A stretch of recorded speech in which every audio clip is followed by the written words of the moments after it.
Sejam muito bem-vindos a mais um Central do Esporte, o programa de hoje em ritmo de Copa do Mundo, um programa, eu diria, internacional. Quer saber por quê?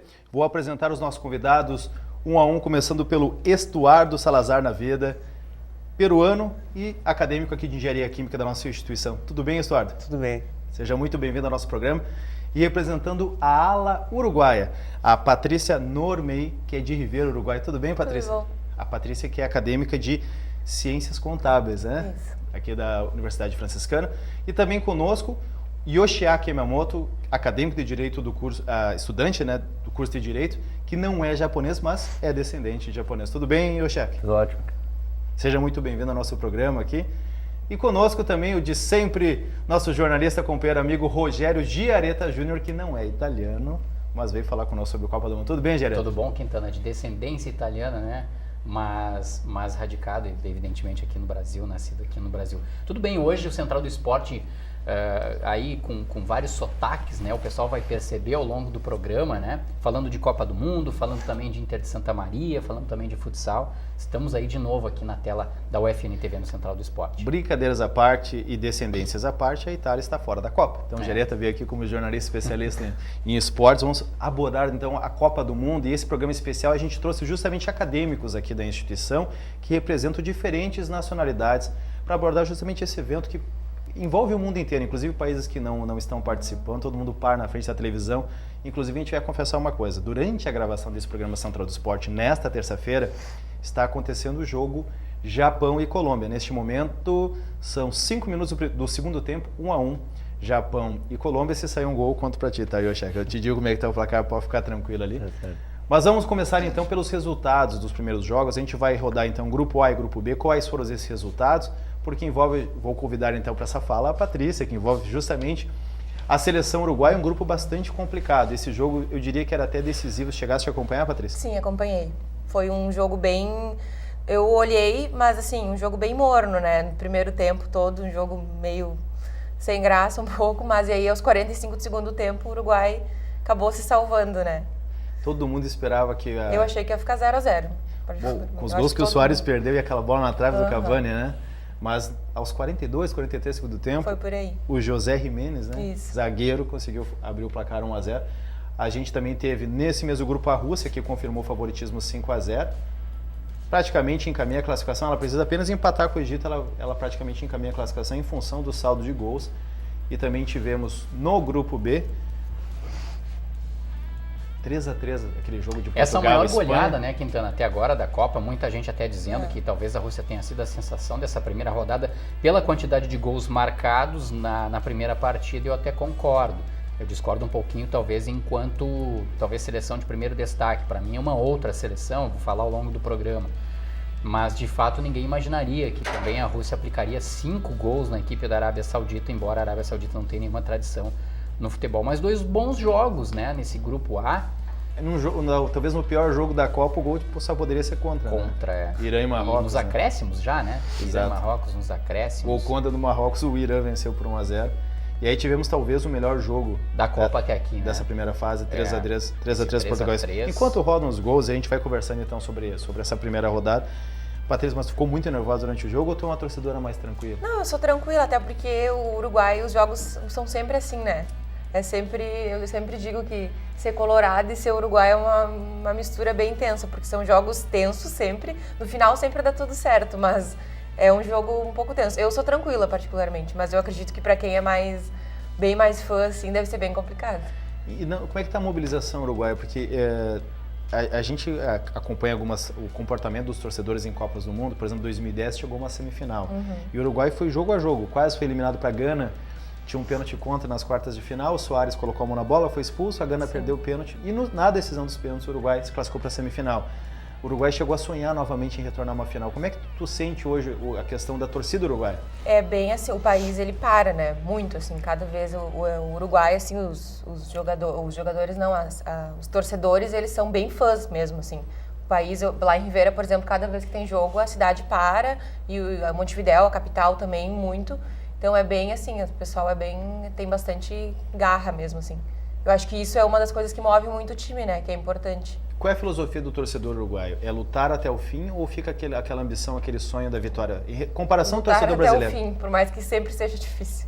Porque a impressão que eu tenho comparando com o torcedor uruguaio brasileiro é que aqui o brasileiro, se não venceu, não... É que eu acho que tem mais um certo costume, né? O Brasil, ele já, né, tá buscando o Hexa, já ganhou mais vezes. O Uruguai ganhou 2 Copas, a última foi em 1950, faz mais de 60 anos.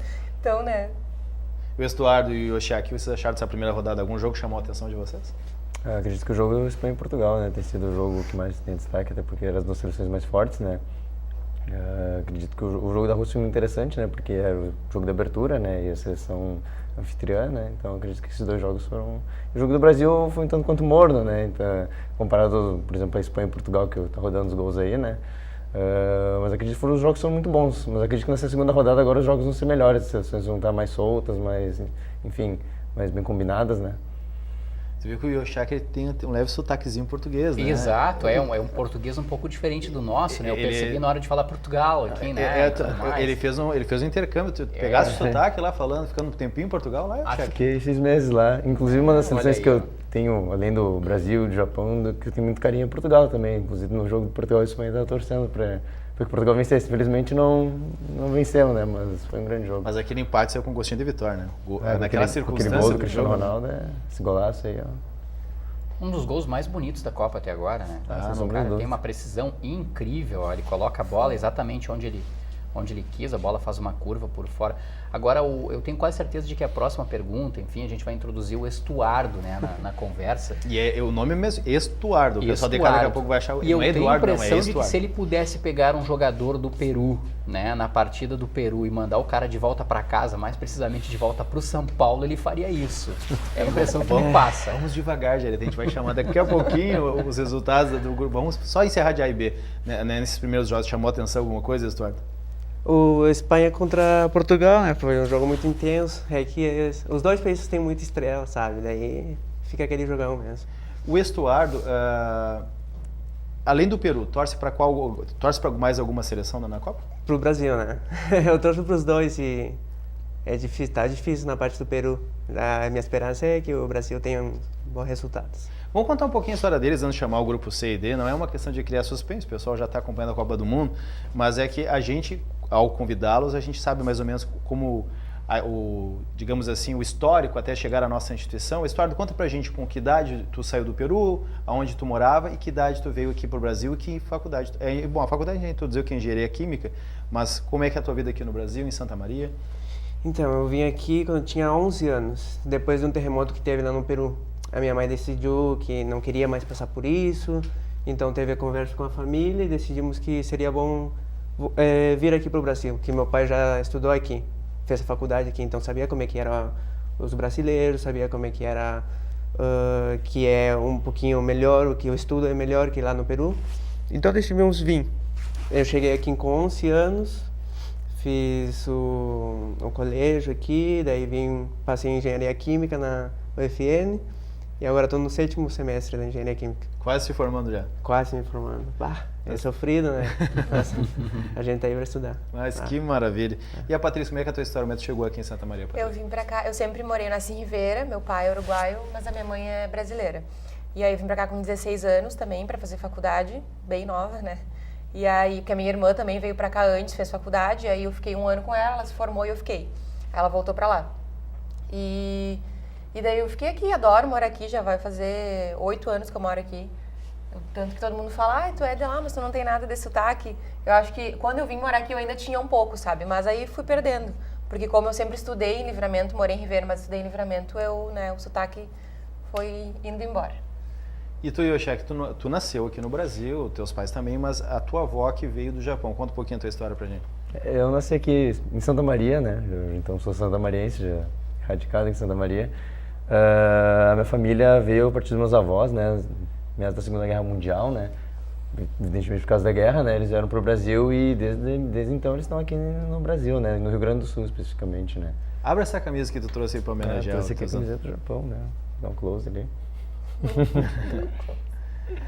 Até o Yoshiaki não vestiu ela porque caberiam 2 Yoshiakis nessa camisa. Essa aqui é o tamanho OG, né. É um presente de alguém? De quem a camisa? A minha avó comprou porque inclusive nós tínhamos outra reportagem para fazer e ela decidiu adquirir uma camiseta do Japão, porque nós não tínhamos, né? Eu tenho várias camisetas do Brasil, mas não tinha nenhuma do Japão, ela decidiu adquirir. E a tua torcida é mais pro Japão, a tua em particular, eu chego mais pro Japão ou mais pro Brasil? Mais pro Brasil, porque, enfim, eu nasci aqui, cresci aqui, eu gosto muito da seleção brasileira, eu gosto muito do Brasil, me sinto brasileiro, mas tenho muito carinho também pela seleção japonesa, né? Em que pese ela não tenha muita tradição no futebol, né? Eu torço, assim, que, enfim, tenha sucesso, avance. Acho que na Copa de 2010, eu acredito que ela foi, acho que até mais longe, foi até as quartas de final, se não me engano, né? E ali foi bem interessante até. Eu acho que não perguntei, Patrícia, além do Uruguai, se tu torce para mais alguma seleção? Com o Brasil certeza, também? Bom, agora sim, Gereta. Eu vou deixar até tu chamar, então. Vamos lá, vamos dar uma olhadinha. São os gols do os resultados, primeiro, depois na resultados. sequência rodam os gols. Grupo C e D. França e Austrália, talvez o jogo mais polêmico em termos do uso da tecnologia, né? Da arbitragem. 2 pênaltis marcados pelo famoso VAR, né? Exato. O árbitro de vídeo. E o Peru e Dinamarca 1-0, e aí tu brincava com o Com Estuardo. Estuardo, é. Por que tu fez essa brincadeira com o Estuardo, Gereta? Porque o Peru teve a oportunidade de empatar o jogo, né, numa cobrança de pênalti ali, né? Empatar Não, o olha, jogo. abriu o placar. Abriu o placar. Estava Não, mas 0-0. eu digo de ter empatado a partida, digamos, né? Empatado não que já estivesse atrás no placar, de ao invés de ter perdido a partida para a Dinamarca, daqui a pouco ter sido um empate, digamos assim, né? E evidentemente que na ocasião ter aberto até o placar contra a Dinamarca. Até Mas aí o surgiu Cueva vários- vai lá e dá um chute lá na arquibancada, né? Surgiu vários memes que estavam, tipo, doando as camisetas do Cueva lá da seleção, praticamente. Qual foi a sensação do torcedor peruano assistindo aquele jogo que era, vamos ser honestos, ainda há chances, mas era uma espécie de jogo decisivo, porque o adversário direto era a Dinamarca, né? Se imagina que a França consiga a classificação e uma segunda seleção se classifique, né? Sim, a gente precisava muito daquele jogo. Então, o Peru para, né? O Peru para assistir o jogo e é sempre esperançoso, sempre acreditando, sempre vendo o jogo começar bem, sabe? O Peru estava jogando muito bem, daí começou a cair, até que fizeram um gol, daí acabou. Frustrou, né? Acredito. É frustrante, E exatamente. veja no caso dos peruanos, né, tentando aqui curiosidade, o Peru, né, retornou a uma Copa do Mundo, a última Copa do Mundo da qual o Peru havia participado foi em 1982. Faz 36 anos. Então imagina, talvez até os pais do Estuardo, né, não tivessem nascido ou fossem crianças à época, né? Então faz muito tempo mesmo, né? E aí a equipe vai, a seleção vai, reestreia, digamos assim, em Copas do Mundo, depois de tantos anos, 36 anos, com uma derrota numa partida em que, com direito Se até a esperava. pênalti. Agora, aquele lance do Guerreiro dando de calcanhar foi um pecado, né? Foi um lance, assim, ó, se o Guerreiro faz aquele gol é pra... Eu queria perguntar justamente para o Estuardo, a gente não tem obviamente o lance, a gente está rodando apenas os gols dos jogos. Para o torcedor, aquela bola que ela saiu Meu, todo vagarosamente. mundo gritou, né? Todo mundo achou que ia entrar, mas infelizmente não. Faltou pouco. E assim, no futebol a gente costuma dizer que não é injustiça, Gereta, que o futebol ali coroa a competência. Mas a sensação de quem assistiu o Peru e Dinamarca foi de uma certa injustiça, embora pareça estar me contradizendo, em função que as melhores chances foram do Peru, o volume de jogo foi do Peru, a posse de bola foi do Peru, mas justamente num contra-ataque a Dinamarca conseguiu fazer 1-0. O Guerreiro, ele entrou no segundo tempo por conta de um período em que ele vinha parado e tudo mais, envolvendo aquela questão do doping, depois a FIFA o liberou para disputar a Copa do Mundo. Mas a impressão que me deu, assim, embora eu não tenha acompanhado o jogo todo, né, na íntegra, é de que após a entrada do Guerreiro, foi um outro jogo também, porque o Peru conseguiu movimentar ainda mais o ataque, né? Com jogadas, com lances. Inclusive, o primeiro lance do Guerreiro é um cabeceio dele genial e que ele teve a felicidade de cabecear bem a bola, mas a infelicidade de cabecear justamente onde o goleiro estava. Porque se ele cabeceia em qualquer outra parte do gol, ele fatalmente teria marcado o gol de empate, né? Deixa eu que emendar essa ele tua Ele é um jogador diferente, né? Daí a gente tava na expectativa, cadê o Guerreiro no primeiro tempo? Tá, vai vir no segundo, né? Daí começou o segundo e não tava também.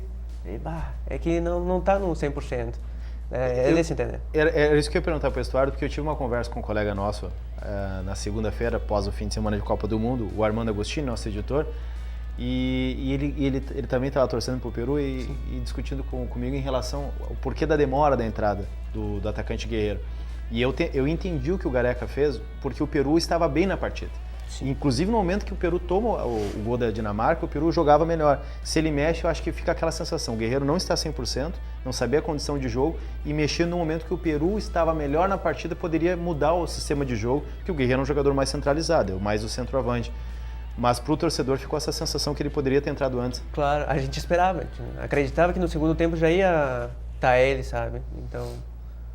É pelo Salcedo que ele fez na área da Dinamarca, com os poucos minutos que ele esteve em campo, fica a sensação que poderia de fato ter feito algo mais, um pouco antes, né? Ter criado situações.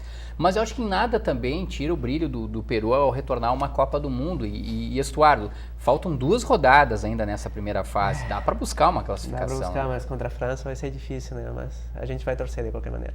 Esse tem que ser o espírito. E o sentimento em relação ao Cuevas? O Cuevas, meu Deus, né? O guri é bom, sabe? Bom em comparação aos outros do time, né? Mas acontece com todo mundo. No mesmo dia o Messi perdeu um pênalti, então, sabe? Mas o melhor do mundo com o torcedor não crucifica o jogador? Ou sim? Mas crucifica. Todo o Peru caiu em cima dele. Acontece. Tu vê como são as coisas, né, Gereta? A gente às vezes tem aquela sensação, o Peru deve estar feliz por estar na Copa. Não, o jogador perdeu o pênalti. Vai ser criticado, né? Talvez por um contexto todo, né, Quintana?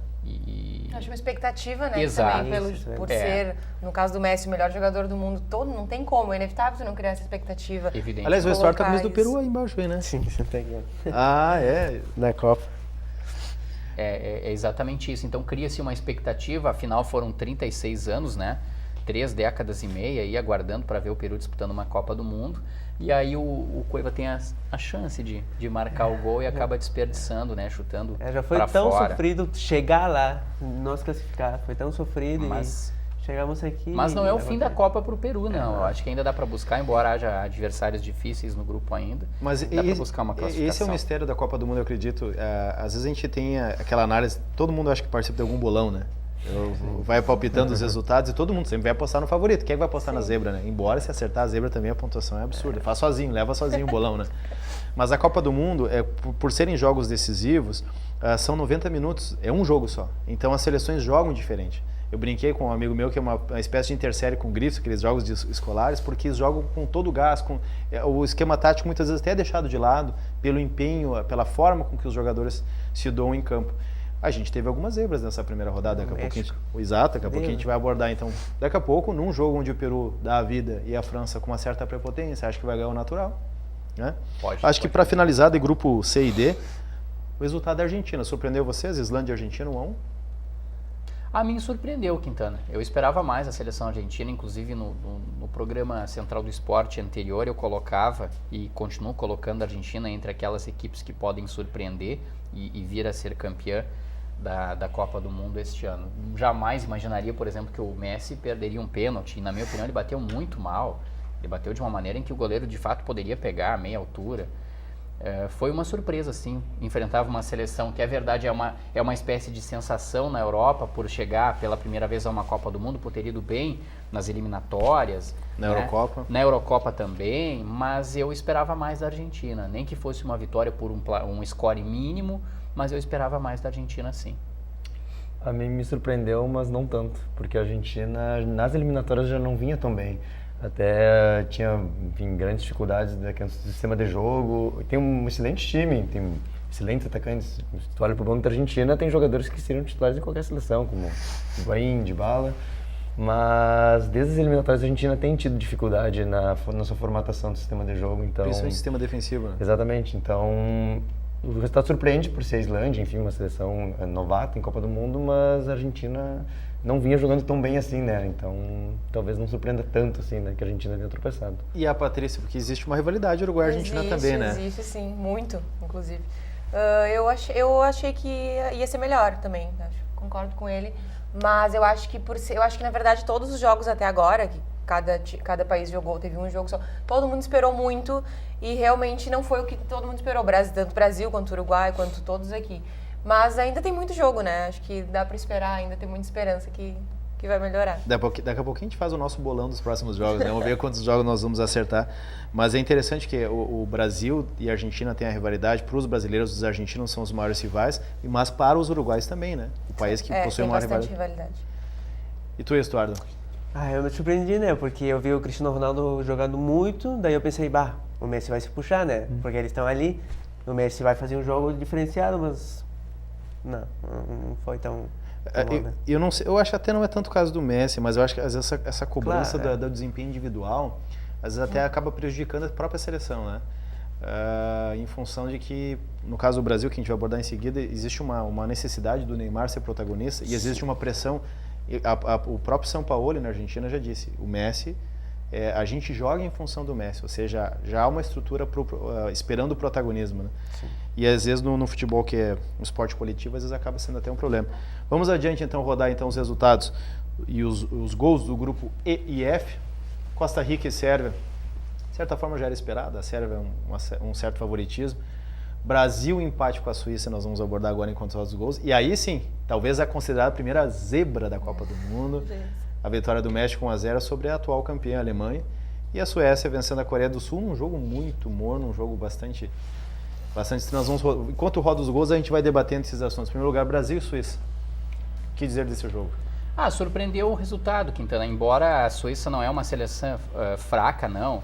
Basta a gente observar que há vários jogadores naturalizados, né, defendendo a seleção da Suíça. Então, só por aí a gente já tem uma ideia de que o Brasil não enfrentaria uma seleção, digamos, mais fraca tecnicamente.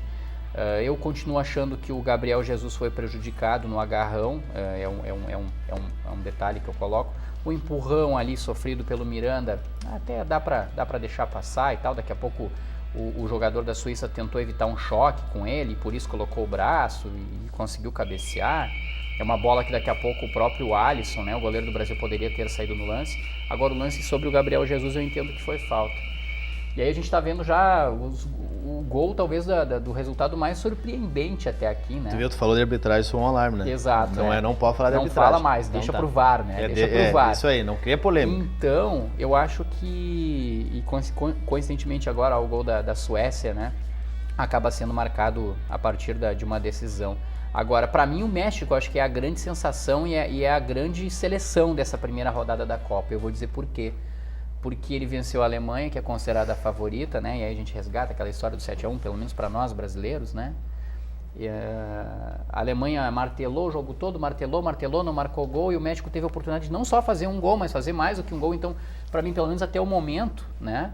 Eu acho que o México é a grande seleção aí dessa primeira rodada pelo resultado que conquistou e coloca a Alemanha numa situação muito delicada, porque a Alemanha pega nada mais nada menos do que a Suécia na próxima rodada, e se empatar já vai criar um grande problema para ela, a Alemanha. Por favor. O resultado do Brasil até não é surpreendente. É surpreendente na medida em que nós estamos esperando a vitória, né? Mas eu estava até comentando com meus amigos antes do jogo que a Suíça é uma seleção, eu acho que é a seleção mais forte do grupo do Brasil, evidentemente excluindo o Brasil, que é uma seleção muito forte, né? Uma seleção que vem crescendo, com bons jogadores que atuam nos principais clubes da Europa. E não é surpreendente que o Brasil tenha empatado, porque a seleção da Suíça veio muito forte e claro, o Brasil não estava num dia tão iluminado, né, como a gente tinha visto nas eliminatórias, mas... e nos amistosos que antecederam a Copa também. A gente estava acostumado a ganhar todos os jogos, né, mas eu acredito que seja até positivo para o Brasil, enfim, dar uma acordada, assim, para enxergar que a Copa do Mundo, todo jogo é uma decisão, né. Patrícia? É exatamente isso que ele falou. Eu acho que até foi bom, de certa forma, esse empate, porque, como ele falou, e a gente comentou antes, o Brasil, às vezes, ele perde e não tem tanto aquela coisa, nossa, perdemos, porque já está até acostumado, né, a ganhar. Então é bom para dar uma balançada, assim. Mas eu acho que tem chance, sim, do Brasil ir bem mais para frente, porque tem um time bom, tem jogadores bons, mas eu acho que nesse jogo faltou uma certa precisão para certos... E o Shaq, não olha, Exato. assim, ó, não olha pro monitor. São 27 do segundo tempo. De quem tu acha que foi o gol? Colômbia ou Japão? Esse foi do Japão. 2-1 Japão. Nesse momento da gravação do Central do Esporte, o programa quando for ao ar já vai ter ocorrido todos os jogos da terça-feira, terão ocorrido todos os jogos, mas nesse momento da nossa gravação ocorre o jogo Japão e Colômbia, e nesse momento o Japão faz 2-1 na Colômbia, para a felicidade da família do Yoshiaki Yamamoto. Para classificar em primeiro agora. Perdão, estava falando, né, Patrícia? Não, é isso, mas eu acho que temos sim. Eu tenho uma provocação para a Patrícia, antes de passar para o Estuardo em relação a esses jogos. Tu disseste que torce para o Uruguai e para o Brasil. Uruguai contra Brasil? Todo mundo me pergunta isso. Eu acho que... É bem Pode ser sincero, equilibrado, não tem problema nenhum. Não, mas eu nunca sei responder essa pergunta, é difícil pra mim, sabe? Mas eu acho que primeiro Uruguai, assim, no fundo, assim, sabe? Mas... Não fica aquela mágoa quase... se o Brasil passa adiante sobre o Uruguai na próxima rodada, torce pro Brasil. Só que assim, o que eu acho meio chato, por exemplo, lá, Livramento e Rivera, por ser fronteira, tem essa rivalidade e não deveria ter, eu acho, sabe? Porque é como se fosse uma cidade só. Só que se tem um jogo do Brasil e Uruguai, meu Deus do céu, né? Vai Fechem cair suas a cidade. fronteiras lá, é isso? E se o Brasil ganhar, eu sinto que os uruguaios, eles são muito mais... Tem mais esse fanatismo, sabe? E aí, meu Deus, né? Capaz que eu acho que eu tenho um amigo uruguaio e não fala mais comigo. Eu acho que eu tô torcendo pro essa Brasil. situação a mais difícil da história para o brasileiro foi a última Copa, porque o Brasil tomou 7-1 da Alemanha, ficou com aquele sentimento de frustração, mas é uma espécie de raiva também dos alemães pelo placar, só que o adversário é a Argentina do outro lado na final da Copa, né? Pois é. Que situação aquela aí vez, fica né? Aquela situação. É. E eu até aproveito para perguntar, porque vocês falavam antes dessa rivalidade Uruguai, Argentina e tudo mais. Tu achas que essa rivalidade ela é muito mais forte entre uruguaios e argentinos do que entre uruguaios e brasileiros? Como é que é para você? Evidentemente que você cresceu numa cidade cuja fronteira é com o Brasil, não é com a Argentina. Pois é. Né? A localização geográfica E que tem mesmo disso. assim existe. Eu acredito que tenha mais rivalidade ainda entre Uruguai e Brasil do que Uruguai e Do Argentina. que o Uruguai e a Argentina. Será que cabe perguntar isso? Vou fazer uma provocação de leve aqui pro estuário. Será que tem isso entre peruanos e argentinos, embora não façam divisa? Porque daí a gente lembra aquela história da Copa de 78, já te falaram sobre aquilo, estuário, daquele 6-0 da Argentina, que eliminou o Brasil e tudo mais. Já te falaram sobre isso ou não? Não falaram, mas lá... É verdade que todo peruano é meio argentino, assim, também e tal. Basta ver o Gareca, que é o treinador, que é um argentino, é treinador do Peru. Não, mas não tem tanta rixa assim com a Argentina, tem com o Chile. Que agora que não foi pra Copa, vá. Sim. Tá legal, né? Tá, já tá bom pra nós. E em relação a esses grupos jogos, no fim, eu não pedi a tua opinião, história. Então, ainda bem que a gente tá na fase de grupos, né? Então o Brasil não precisa ganhar todos os jogos. A partir de agora, tem que ganhar para demonstrar resultado, né?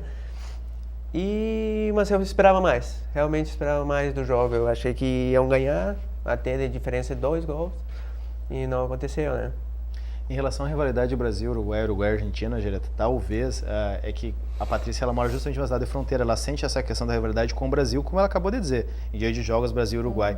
Mas pelo comportamento dos torcedores, tanto uruguaios quanto argentinos, de maior fanatismo, de maior patriotismo, que eles são torcedores que, acima de tudo, eles amam muito as suas camisas. Aqui no Brasil a gente tem uma certa arrogância, onde quando ganha, tudo bem. Quando perde, todo mundo é comentarista de futebol e crítico, né? Sim. Eu acho que nesse sentido a rivalidade daqui a pouco com a Argentina pode ser um pouquinho maior, porque existe esse fanatismo, esse patriotismo em relação à torcida, pelo que a gente sente dos próprios torcedores. Mas é interessante, é a visão da Patrícia, que é Uruguai, que mora na fronteira, né? Vamos então adiante ao grupo G e H. Na verdade, os jogos do grupo H estão ocorrendo, inclusive, nesse momento, Colômbia e Japão, como a gente está comentando com os nossos amigos telespectadores, e com o Yoshiaki, que está torcendo para a seleção japonesa. Mas ontem nós tivemos Bélgica 3-0, a Bélgica começando a mostrar que talvez não seja uma eterna promessa nessa Copa do Mundo, e a Inglaterra que, nos acréscimos, conseguiu confirmar o seu favoritismo, e de certa forma já começa a configurar os dois classificados do grupo, Inglaterra e Bélgica. E temos os jogos desta terça-feira, Colômbia e Japão. Nesse momento o Japão segue vencendo 2-1 a seleção da Colômbia, e ainda teremos hoje Polônia e Senegal. Por favor, amigos. Sobre o grupo G, Quintana, né? A Bélgica, evidentemente, que acabou confirmando a partir dessa goleada 3-0 sobre o Panamá. É uma geração que todo mundo espera muito, aliás, não é de hoje, né? Que todo mundo fala da seleção belga, né? Que é uma seleção que vai bem na primeira fase, passa, quando disputa a Copa do Mundo, evidentemente, passa para a próxima fase e acaba não confirmando toda aquela expectativa.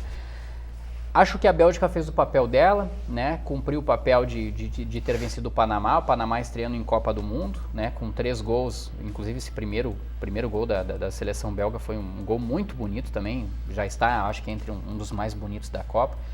Agora, não dá para tirar, e aí por isso que eu falo aquela questão, né? De para mim o México ter sido a grande seleção dessa primeira rodada, por ter vencido a Alemanha. A Bélgica pegou um adversário que não tem muita tradição, então ela nada mais fez do que, né, vencer a partida, goleou e tudo mais. Embora a gente precisa abrir muito o olho para essa seleção de vermelho aí que a gente está observando, o terceiro gol da Bélgica, e que já chegou entre os 4 melhores em Copas do Mundo, se não estou enganado, em 1986. Diz que o narrador do jogo da Inglaterra onde dizia, sabe de Kane? O jogo, né? Sobre a vitória da Inglaterra, Quintana, eu acho também eu penso, na verdade, que que a Inglaterra pegou um adversário assim não com muita tradição no futebol mundial também. E ela, como campeã do mundo, tinha mais mesmo que vencer a partida. Tudo bem, a Inglaterra foi campeã em 1966 com aquele gol polêmico, se a bola entrou, não entrou contra a Alemanha. Mas ela tinha mesmo de confirmar e confirmou 1-0, enfim. 2-1. Perdão, 2-1, o resultado tá sacramentado, né? A gente tá vendo aí o gol da Tunísia também, o coraçãozinho, é o amor aí na Copa do Mundo. Harry Kane, nos acréscimos, segundo gol da partida. Enfim, confirmou o resultado, para mim não foi muito surpresa não. 2-1 da Inglaterra, a Inglaterra acredito que deva se classificar nesse grupo. Aliás, o Harry Kane é um dos candidatos à artilharia da Copa, né? É um dos artilheiros pelo Tottenham na Inglaterra e agora vem confirmando a Copa do Mundo, é oportunista, 2 oportunidades, Exato. 2 gols. Algo a dizer desses grupos G e H? Foram os resultados que eu esperava também.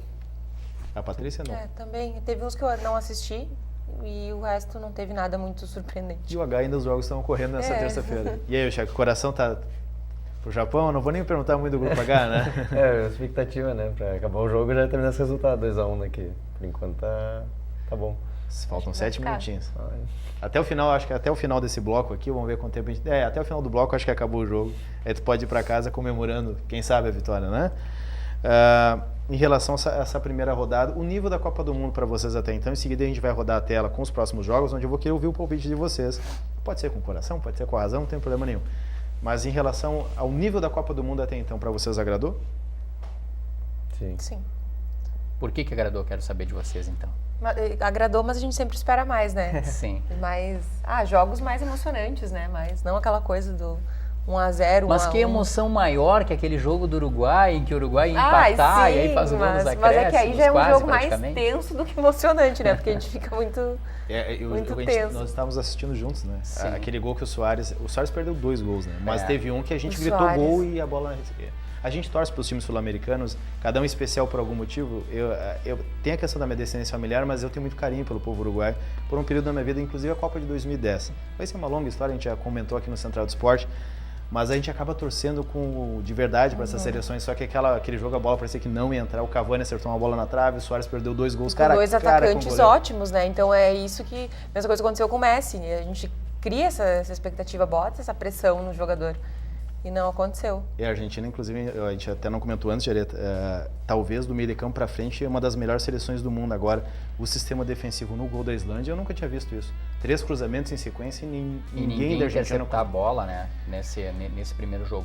De fato, eu acho que a Copa do Mundo vem apresentando boas partidas, né? Criou-se a expectativa de uma excelente Copa do Mundo para 2018 na Rússia, depois da Copa de 2014 aqui no Brasil, e eu acho que ela vem dando conta do recado, sim. Basta ver no jogo do Uruguai, com um gol no finalzinho da partida, o jogo Irã e Marrocos, né? Mesmo com um gol contra, eu acho que também surgiu um gol ali.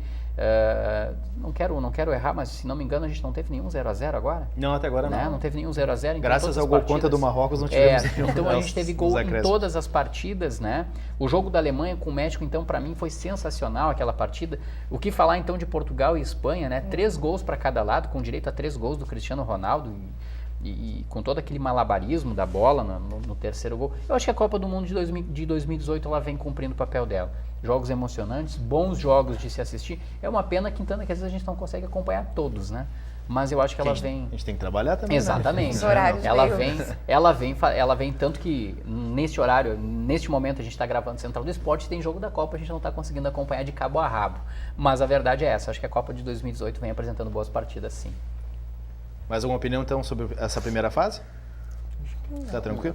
Talvez tenha sido está sendo, até o momento, pelo menos, uma das Copas mais equilibradas, né? Os favoritos não estão com tanto... Com toda essa bola toda, não estão com aquela bola toda, né? Que torna mais atrativa. Talvez Exato. não aquele jogo de encher os olhos, mas torna a Copa um pouquinho mais atrativa. Justamente até para observar, será que a seleção tal, que já ganhou tantas Copas, vai vencer? E aí ela acaba perdendo, como é o caso da Alemanha, às vezes a eu acho que surpresa, tá né? difícil dizer alguma coisa mais concreta. Não, eu acho que tal país vai ganhar. Tá bem difícil, né? Sim.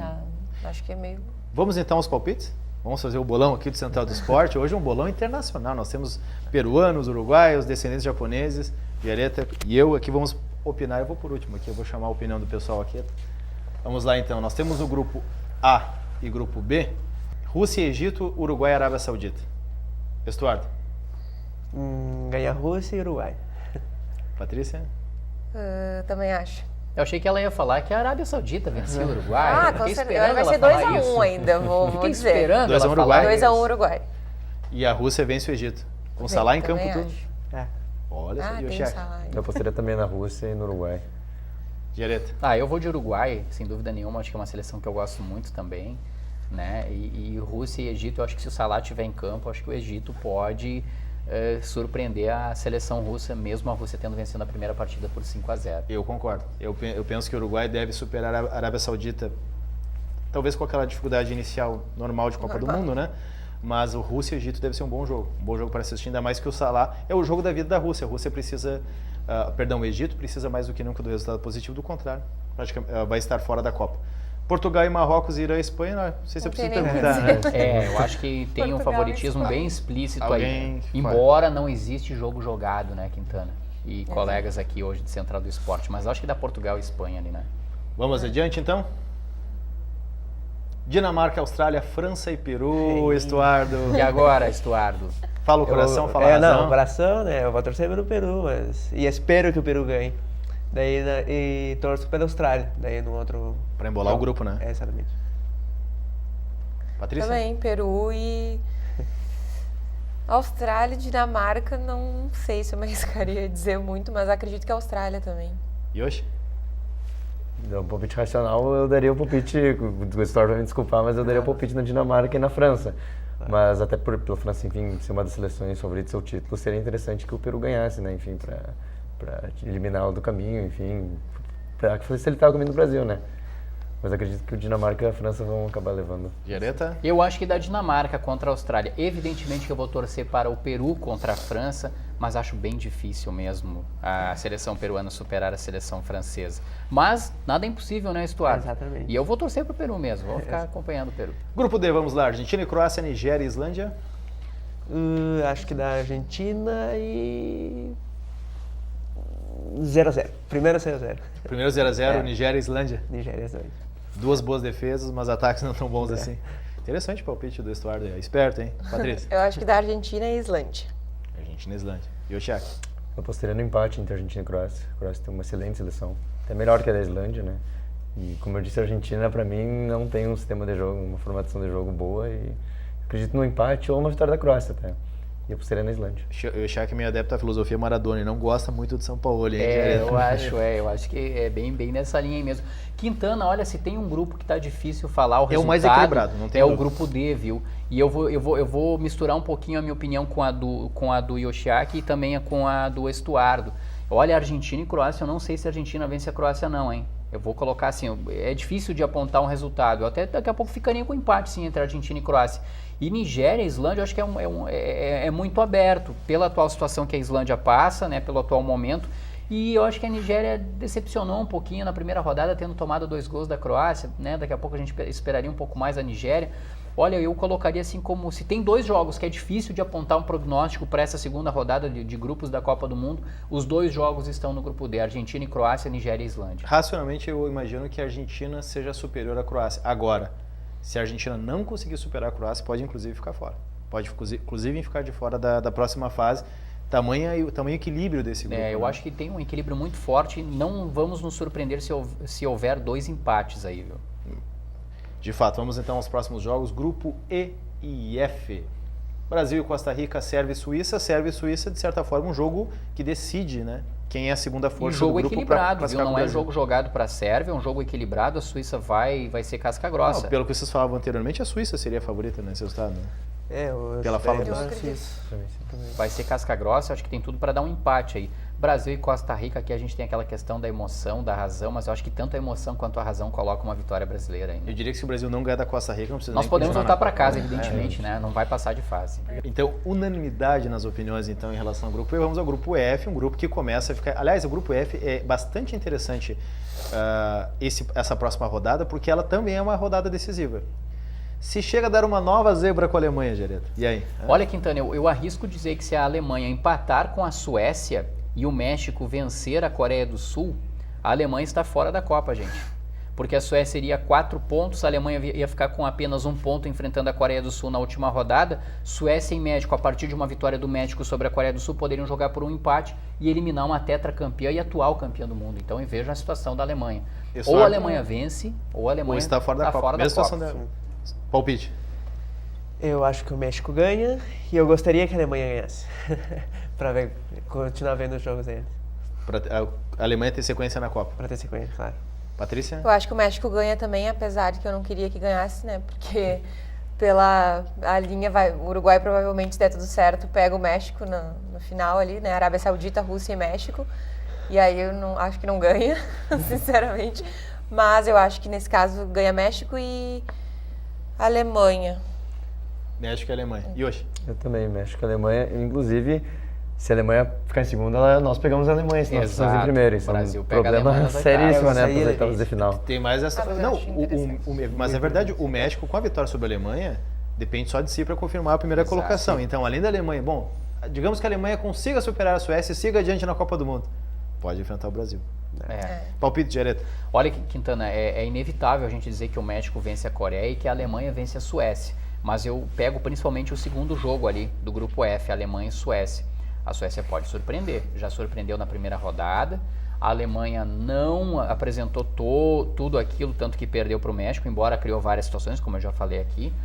Mas eu ainda fico com vitória do México e vitória da Alemanha nesse grupo F, nesta rodada. Pelo que a Suécia apresentou contra a Coreia do Sul, sinceramente, só se for aquele jogo acidental mesmo, de nada dar certo para a Alemanha mais uma vez, e a Suécia consiga segurar o empate, porque em termos de futebol, a Alemanha não jogou mal contra o México.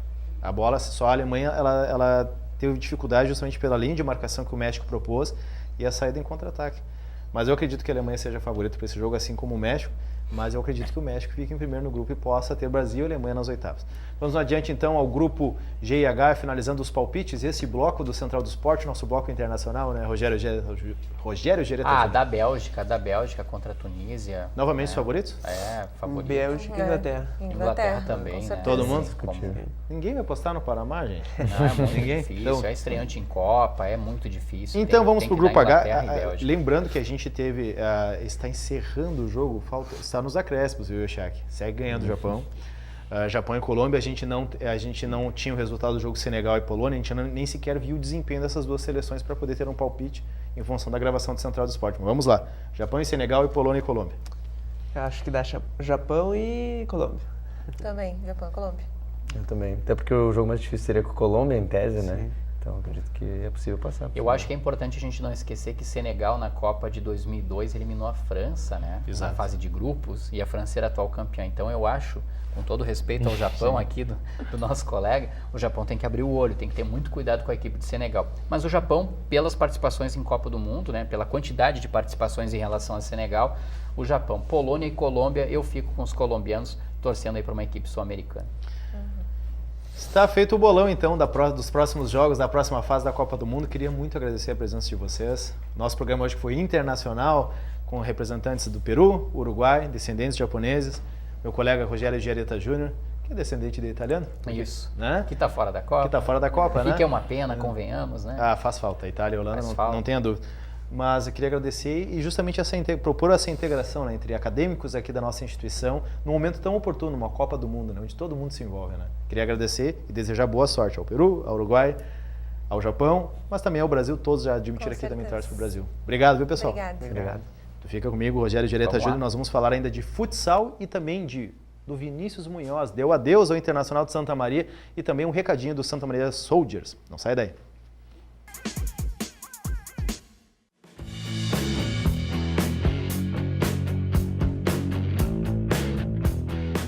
Olá, meu nome é Alessandro, eu sou professor do curso de Ciência da Computação.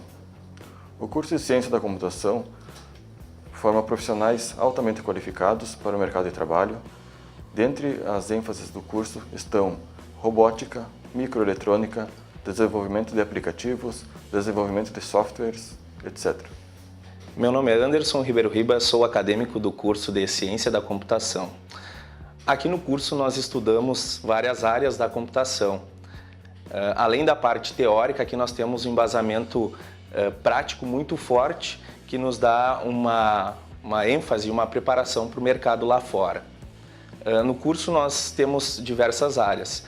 O curso também proporciona ao aluno, além da questão teórica, muita prática. Então nós temos, por exemplo, o laboratório de robótica, nós temos o laboratório também da codificação, linguagem de programação, onde através de cadeiras como linguagem da programação 1 e 2, a gente tem acesso então ao conhecimento de como fazer aplicativos.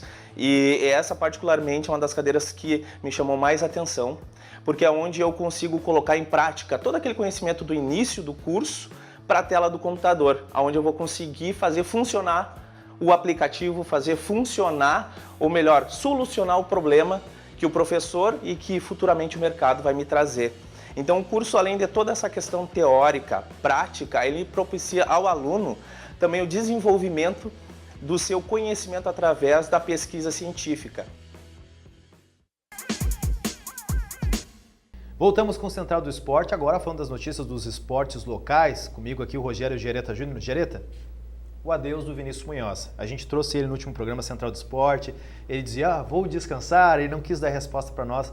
2 dias depois, ele se despede do Internacional Santa Maria numa entrevista coletiva por volta das 5 horas da tarde e às 6 horas da noite ele já estava anunciado nessa imagem que nós veremos agora como novo técnico da Ferroviária de São Paulo. 2 momentos, Quintana, para essa situação. Primeiro, eu fico me perguntando, será que quando ele esteve aqui no Central do Esporte naquela terça-feira, ele já não tinha tomado a decisão? Com certeza. Né? Eu fiquei pensando nisso e a gente até de certa forma questionou o Vinícius, né, para saber se ele havia ou não falado, se ele havia ou não acertado a permanência com a equipe do Inter de Santa Maria. É uma surpresa e ao mesmo tempo não é para mim, né? Parece aquela coisa, ou é uma coisa ou é outra, né? Mas é e não é ao mesmo tempo, porque o Vinícius iria para uma 3ª temporada aqui no Inter de Santa Maria, muito provavelmente com uma situação financeira parecida à temporada 2018 e 2017, ou seja, uma escassez de recursos, e ele teria de novo talvez de montar um time do zero ou com a mesma espinha dorsal de 2018.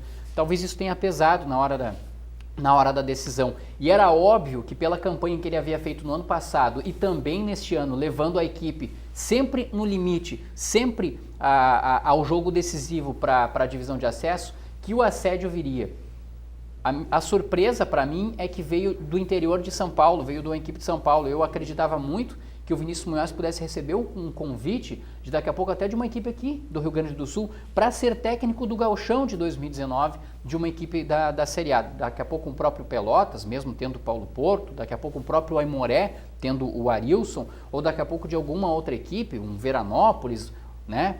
Equipes que permaneceram, que estão na primeira divisão e que daqui a pouco poderiam convidar o Vinícius Munhoz. Mas evidentemente que a vida do Inter de Santa Maria segue, a do Vinícius Munhoz segue mais ainda, e quer saber, eu acho que ele vai fazer grande sucesso lá na Ferroviária de Araraquara. Eu acho que só da minha parte, eu acho que perde o Internacional de Santa Maria. Para o Vinícius Munhoz era previsível, concordo contigo, ele recebeu uma proposta, fez ótimas campanhas 2017 e 2018 com recurso muito escasso, onde ele montou os 2 grupos e esteve muito próximo de conseguir o acesso contra times que tinham muito mais investimento, muito mais estrutura. Perde o Internacional. Eu acho muito importante o time agora, o Clube Internacional Santa Maria, seguir esse projeto. De que forma? Com o mesmo pensamento. Trazer alguém com pés no chão que consiga montar um grupo, sem exagero, seguir essa filosofia de pagar as dívidas e montar um grupo dentro da realidade financeira para seguir adiante. E ao Vinícius Munhoz, nosso sócio do programa aqui Central do Esporte, a gente deseja muito sucesso a ele, que ele merece. A gente tem certeza, a gente fala, né, Gereta, que a gente vai acompanhar o nome dele ainda em grandes clubes do futebol nacional, com certeza. E a gente vai se orgulhar dele ter passado aqui por Santa Maria. Uma pena, talvez, que a cidade não tenha o valorizado a esse ponto enquanto eu esteve aqui, mas seguiremos na torcida por ele. Sorte ao Vinícius Munhoz. Uma valorização, talvez assim, rapidamente, Quintana, talvez não porque a cidade tivesse esse compromisso, mas porque, de fato, ele mereceria um pouquinho mais, né, esse carinho. Mas tenho certeza absoluta de que ele vai trilhar o caminho dele, o Inter de Santa Maria vai seguir trilhando o caminho dele, e daqui a pouco ambas as partes podem ter feito uma escolha certa. O Vinícius trocando o Inter de Santa Maria pela Ferroviária de Araraquara, e o Inter de Santa Maria não fazendo uma contraproposta e tentando mantê-lo aqui. Chega um profissional novo, ideias novas, para dar uma mexida com o grupo que fica para a divisão de acesso de 2019. Vida que segue, nós vamos falar agora de futsal Série Bronze. Gereta, no último fim de semana nós tivemos o Figueiro, o Lanterna, venceu a Universidade por 7-3. O jogo foi em Tupã e nós tivemos também um jogaço, a vitória do União Independente, venceu o Serade por 5-4. O que significou essa vitória da estreia do técnico Choco, numa espécie de favoritos da chave, garantiu que nesse exato momento o União Independente dispara na liderança. Veja que na segunda colocação é a Associação Futsal Itaqui com o mesmo número de jogos, 7 jogos também com apenas 14 pontos. Apenas, modo de dizer, né? Está em segundo lugar, está se classificando. Sim.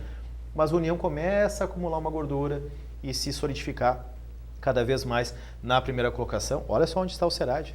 O União ele tem um jogo a mais, né? Mas em relação ao segundo, não mais. Olha, Sim. veja, a Associação Futsal Itaqui tem também 7 jogos. Mas eu me apego muito nessa questão dos primeiros colocados, Quintana, e era exatamente isso que eu ia falar. Em relação ao segundo colocado, ele não tem, são os mesmos 7 jogos. Mas o Serade, que é uma equipe forte e que o União venceu em Santa Maria, mesmo que o União Independente perca para zerar, né, a quantidade de jogos aqui, 7 jogos para cada equipe, o Serade ainda assim não vai alcançar a União. Então acho que quando tu coloca essa situação de gordura, é exatamente isso.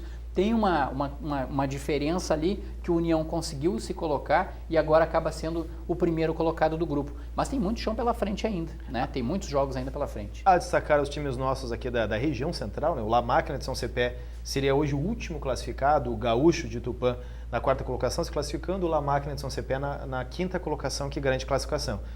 O Itaara Futsal é o primeiro time não classificado na 6ª colocação, 7 pontos. O Figueira sai da lanterna, 6 pontos. A Universidade agora é a vice-lanterna com apenas 5 pontos.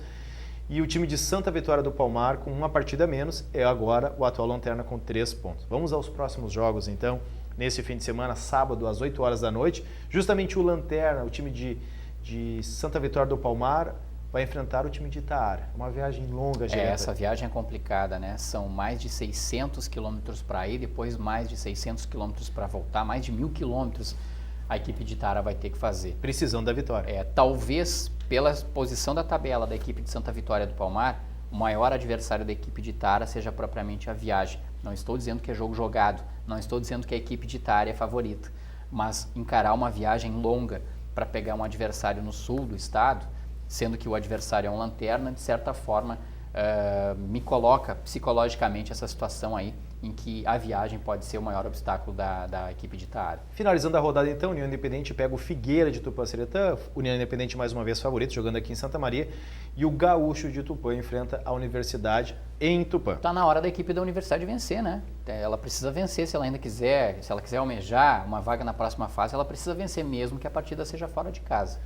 Um último recado do Central do Esporte, neste sábado o Santa Maria Soldiers vai a Ijuí enfrentar o Drones pelo Gaúcho de Futebol Americano. O recado da direção do Santa Maria Soldiers é o seguinte: os torcedores que quiserem acompanhar a delegação e prestigiar o Santa Maria Soldiers, a viagem sairá às 8 horas da manhã na Basílica da Medianeira. Para ter mais informações sobre como prestigiar o Santa Maria Soldiers, o ingresso custará R$ 15 e a viagem R$ 45. A saída é a previsão às 8 horas da manhã e a chegada, o retorno a Santa Maria às 9 horas da noite. Mais informações na página do Facebook do Santa Maria Soldiers. Você consegue saber se ainda há ingresso, se ainda há vaga na excursão para acompanhar e prestigiar os soldados de Santa Maria. Gereta, por hoje é isso. Valeu. Valeu. Até a próxima terça. Até a próxima. Tchau.